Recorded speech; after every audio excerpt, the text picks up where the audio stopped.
सबको नमस्कार। जय मसीह की। प्रभु जी का धन्यवाद हो, प्रभु जी की स्तुति करते हैं इस समय के लिए। प्रियो, आज हम एक विशेष चर्चा करेंगे और ये चर्चा बिल्कुल सार्थक है, प्रभु के वचन के अनुसार है। और आज जो विशेष करके पूरी दुनिया के अंदर जो एक उत्सव मनाया जाता है, जिसको कई लोग बड़ा दिन बोलते हैं, कई लोग बोलते हैं क्रिसमस। तो आज हम यही देखने जा रहे हैं, क्या वास्तव में क्रिसमस परमेश्वर के वचन के अनुसार है? क्या वचन कहता है कि हम क्रिसमस सेलिब्रेट करें या उसका विरोध करें? मैं किसी चीज के विरोध में बातचीत नहीं करता हूं, लेकिन हम थोड़ा वचन के बारे में बातचीत करेंगे। और जिसने जो करना है वो करता है, जितना मर्जी जो मर्जी बोलिए, वो किसी के ऊपर कोई भी डिपेंडेंट नहीं है और होना भी नहीं चाहिए, होना चाहिए परमेश्वर के ऊपर। तो क्यों ना हम सीधा ही परमेश्वर के वचन से बातचीत करें। प्रभु के वचन में हम देखने जा रहे हैं कि जो परमेश्वर जो है उसका वजूद क्या है। क्या आप सोचते हैं कि आज के दिन यीशु मसीह का जन्म हुआ?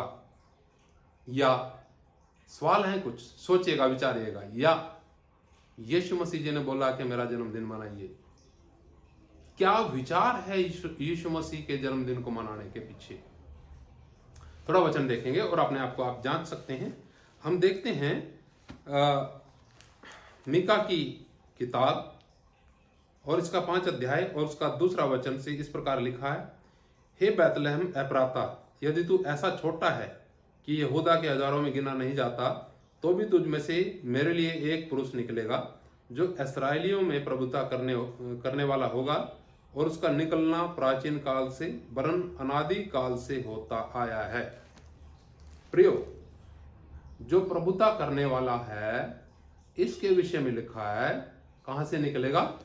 एप्राता के शहर में से निकलेगा। एप्राता, बैतलहम के एप्राता में से, जो सबसे छोटा शहर है। और उसके विषय में लिखा है कि उसका निकलना अनादि काल से होता आया है। और हम देखते हैं यूहन्ना का सुसमाचार 1 अध्याय और उसका पहले वचन में, आदि में वचन था और वचन परमेश्वर के साथ था और वचन परमेश्वर था। यही आदि में परमेश्वर के साथ था। सब कुछ उसी के द्वारा उत्पन्न हुआ और जो कुछ उत्पन्न हुआ है उसमें से कोई भी वस्तु उसके बिना उत्पन्न नहीं हुई। और इसका 14 वचन में देखेंगे तो लिखा, और वचन देहधारी हुआ और अनुग्रह और सच्चाई से परिपूर्ण होकर हमारे बीच में डेरा किया, और हमने उसकी ऐसी महिमा देखी जैसी पिता के इकलौते की महिमा। प्रियो, यहां पर प्रभु यीशु मसीह जी के बारे में स्पष्टता से लिखा हुआ है कि हमने उसकी ऐसी महिमा देखी जैसे कि पिता के इकलौते की महिमा, और वचन देहधारी हुआ। सोचिए आप, यीशु मसीह का जन्म बोल करके एक हम जर्नलाइज साधारणतया मनुष्य की कैटेगरी में उसको लेकर के आने का प्रयास लोगों का रहा है। लेकिन क्या आपकी तरह और मेरी तरह यीशु मसीह इस दुनिया के अंदर आए? यीशु मसीह ने देह धारण किया प्रियो।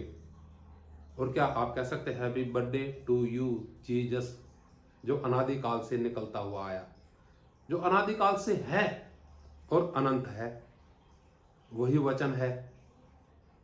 और तो और देखिए इसके वचन के अंदर क्या लिखा है, यूहन्ना 1 और उसका 5 वचन में, ज्योति अंधकार में चमकती है और अंधकार ने उसे ग्रहण ना किया।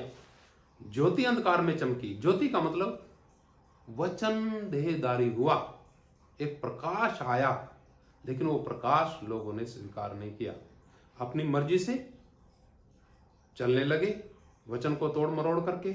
लेकिन मेरे विचार से जब हम वचन पढ़ते हैं तो हमें समझना चाहिए कि वो अनादि है और अनंत है। हर साल उसका जन्म मना करके हम उसकी महिमा को और डाउन करते हैं। तो इसलिए हमें समझना चाहिए हम कर क्या रहे हैं।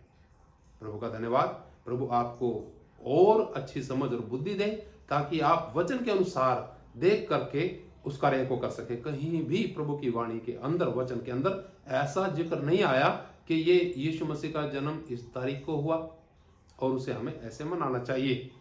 लेकिन उसके पीछे लॉजिक कुछ कुछ देते जाएंगे लोग, जो कि बिल्कुल सही नहीं है।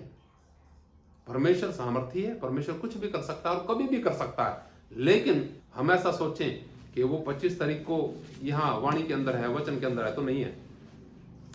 अपने आप को धोखा मत दीजिए और प्रभु के हाथ में सौंपिए और बोलिए, प्रभु जैसे आपके वचन में लिखा है, ज्योति अंधकार में चमकी और अंधकार ने उसे ग्रहण नहीं किया।